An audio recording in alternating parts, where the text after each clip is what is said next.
போகிறோன்னா தோசையோட தக்காளி வெங்காயம் பச்சை மிளகாய் புதினா மல்லி எடுத்து வச்சுருக்கேன். நல்லா கழுவி ஃப்ரெஷ்ஷான மல்லி ஃப்ரெஷ்ஷான புதினா தான். ஸோ இன்றைக்கி நம்ம பார்க்க போகிறதோ புதினா சட்னி மல்லி சட்னி தாங்க பார்க்க போகிறோம். ஸோ இங்கே வந்து இட்லி ஊற்றியாச்சு, இட்லி ரெடியாக இருக்கு. சரி வாங்க பார்க்கலாம். நம்ம வந்து ஃப்ரை பேன்லேயே வந்து பண்ணிடலாம்.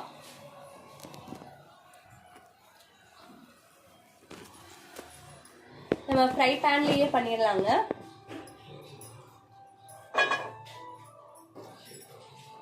நமக்கு ரெடியாக இருக்குது இட்லி. ஸோ ரொம்ப ஃபியூ மினிட்ஸில் நம்ம வீட்டில் வேறு எதுவும் இல்லை, வெங்காயம் தக்காளி புதினா மல்லி இருக்குது, வேறு எதுவும் பெருசாக இல்லை அப்படின்னா அழகாக நம்ம இந்த சட்னி வைக்கலாம். ரொம்ப டேஸ்டியாக இருக்கும். இது பார்த்தீங்கன்னா பேன் வந்து சூடானவரை மோரலஸ் நாம் பார்த்தோம்னா கடலைப்பருப்பு அதிகமாக யூஸ் பண்ணுறதை விட உளுந்த பருப்பு வந்து நான் அதிகமாக யூஸ் பண்ணுவேன். அது டேஸ்டுக்காக மட்டும் இல்லை, but it will be very எனக்கு ரொம்ப பிடிக்கும். அதாவது அது ஒரு டேபிள் ஸ்பூன் போடுறோன்னா இது ஒரு டேபிள் ஸ்பூன் நான் போடுவேன். அது குவான்டிட்டியும் நமக்கு அதிகமாகும். At the same time Fathima இந்த வீடியோ மட்டும் எடுங்களேன். அட் த சேம் டைம் பார்த்தீங்கன்னா அது டேஸ்ட் நல்லா இருக்கும். இது பார்த்தீங்கன்னா இப்போ இது கொடுங்களேன்ப்பா, இது பண்ணுறது கொடுங்களேன். டேஸ்ட் நல்லா இருக்கும். இங்கே பாருங்க. ஸோ இதில் வந்து கடலைப்பருப்பை விட அதிகமாக தான் நான் வந்து இது போட்டிருக்கேன். ஸோ நமக்கு நல்லா இதாகிடுச்சுன்னா நான் சட்னிக்குன்றனால இந்த திங்ஸ் எல்லாமே நான் என்ன பண்ணியிருக்கேன்னா எதுவுமே வந்து நான் கழுவி மட்டும்தான் எடுத்திருக்கேன். நிறையவே சேர்க்குறேன். வெங்காயம் ஒரு கைப்பிடி அளவு, 1.5 கைப்பிடி அளவு வெங்காயம். சேம் டைம் நான் இதில் பச்சை மிளகாய் காரம் கம்மியாக இருக்கு, அதனால நான் 2 பச்சை மிளகாய் எடுத்திருக்கேன். ப்ளஸ் அதோட நான் புதினாவையும் சேர்த்து ஆட் பண்ணிடுறேன். ஏன்னா புதினா கொஞ்சம் வந்து வதங்க கொஞ்சம் டைம் எடுக்கும் இல்லையா, அதுக்காக. ஸோ நல்லா ஃப்ரை பண்ணி விட்டுலாம், இல்லைன்னா அந்த இதெல்லாம் வந்து நமக்கு கறிச்சிடும். ஸோ நல்லா ஆட் பண்ணுங்க. புதினாவும் வெங்காயமும் கொஞ்சம் லேஸாக நல்லாவே மசியட்டும்.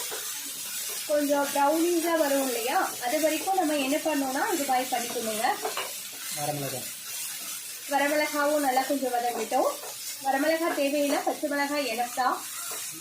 இது காரம் பத்தலைன்னா நீங்கள் 2 வரமிளகாய் வந்து சேர்த்துக்கங்க.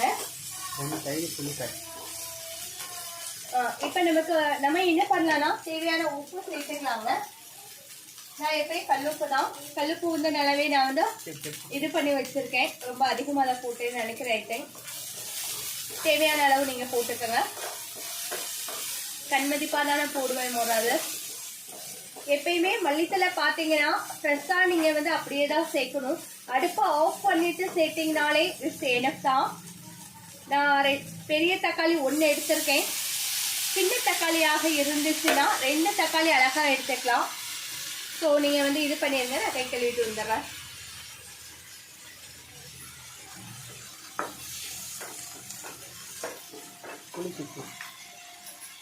இதில் உங்களுக்கு நான் இன்னைக்கு தக்காளி கம்மியாக சேர்த்துருக்கேன், அதனால ஒரு நெல்லிக்காவை விட கம்மியான அளவில் நான் புளி சேர்க்குறேன்.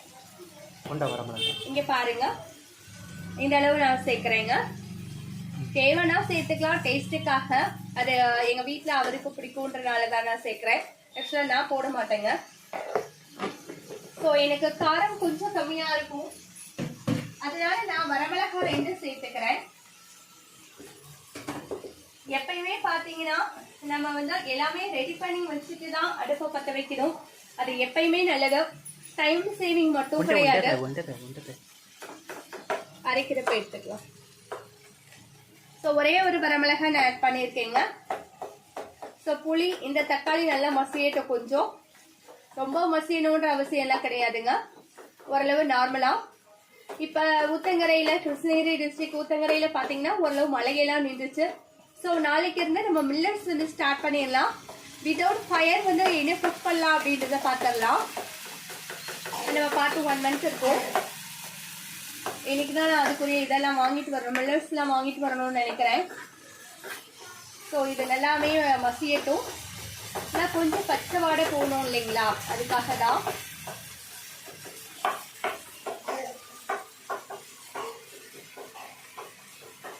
இப்போ தக்காளி ஓரளவு நல்லா மசிஞ்சிருச்சு உங்களுக்கு. ஸோ நீங்கள் இப்படிலாம் பண்ணணுன்ற அவசியம் இல்லை. அதை 2 மினிட்ஸ் விட்டிங்கன்னா அதே ஆயிடும் அழகாவே. ஸோ இப்போ நல்லாவே ஃப்ரை ஆயிடுச்சுங்க. இப்போ நம்ம என்ன பண்ணலாம்னா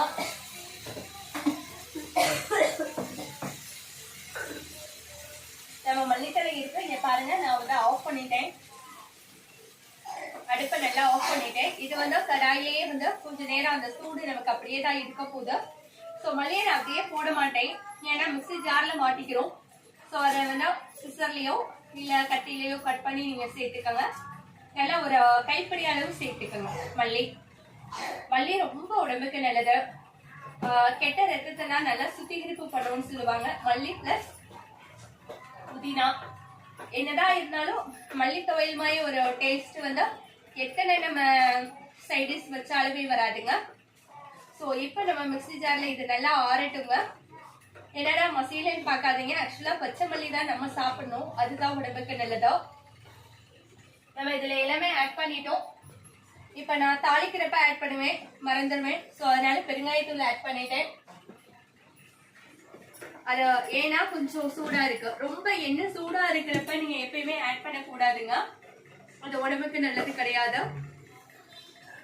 கருவேப்பிலை கொஞ்சோண்டு மட்டும், அதாவது பாதி கையளவு நான் எடுத்துக்கிறேன்.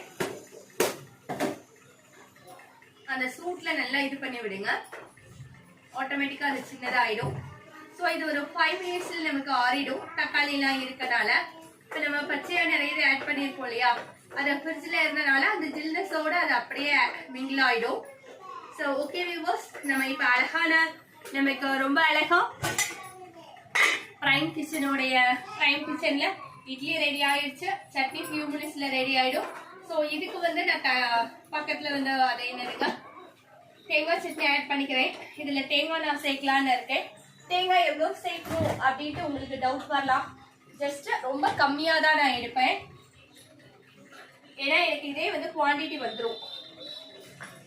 பாப்பா வந்து கேட்டானா, இப்ப மல்லி சட்னி போட்டோம்னா பாப்பா எப்பயும் வந்து எனக்கு கேட்க மாட்டாங்க, எனக்கு வந்து தேங்காய் சட்னி வேணும் சாம்பார் வேணும்லாம் கேட்க மாட்டா. அவளுக்கு ரொம்ப பிடிக்கும் தக்காளி சட்னி மல்லி சட்னின்னா.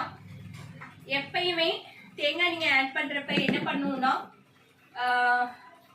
ஃப்ரை பண்ணி ஆட் பண்ணாதீங்க, அது குட் கொலஸ்ட்ரால் கிடையாது, பேட் கொலஸ்ட்ராலா மாறிடும்.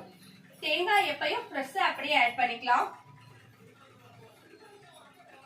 அது உடம்புக்கும் நல்லது, குழந்தைகளுக்கு ரொம்ப நல்லது. நமக்கு அது கொலஸ்ட்ரால் உண்டு பண்ணாது.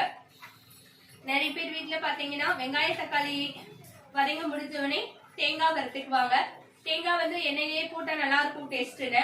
பட் அது ஏற்கனவே நான் குட்டா இருக்கனால நான் அது மாதிரிலாம் இப்பெல்லாம் எப்பயுமே பண்ண மாட்டேன். இது மாதிரி பண்ணி பாருங்க, டேஸ்ட் நல்லா இருக்குங்க. ஸோ ஐ திங்க் 10 மினிட்ஸ் மேல ஆயிடுச்சுன்னு நினைக்கிறேன். ஸோ அதுல லேசா நான் இது பண்ணி விடுறேன். அதாவது இருக்கோ இல்லையோன்ற மாதிரி ஒரே ஒரு சில்லு தான் நான் சேர்த்திருக்கேங்க. So bye viewers, have a nice day. இன்னைக்கு பார்த்தோம்னா டின்னர் ரெசிபி இட்லி பிளஸ் மல்லி அண்ட் புதினா chutney. Bye viewers, have a nice day. இது உங்கள் ரமா எப்பொழுது உங்களுடன் இணைந்திருப்பது. பாய்.